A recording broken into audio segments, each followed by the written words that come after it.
Welcome to another Monday Miracle Moment. I'm Diane Lund, and we sent out the card this morning, so let's bring it up, share it on screen. Here it is. The card says, "The voice for God is always quiet because it speaks of peace." The voice for God is always quiet because it speaks for peace. So the Course in Miracles is always asking you to listen.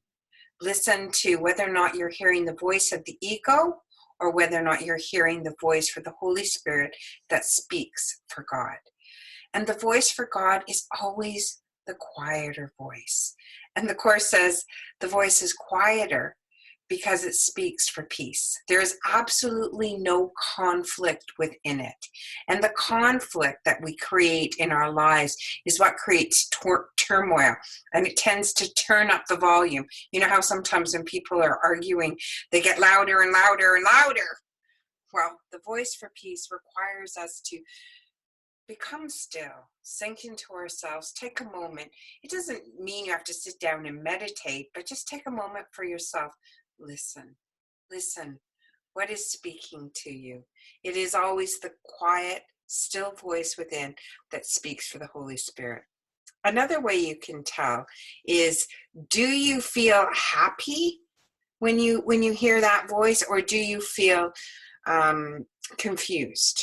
That's another way to tell, I think, if it's the ego or whether or not it's the Holy Spirit.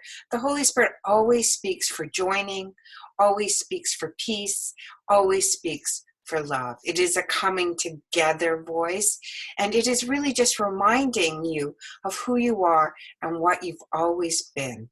We've just forgotten.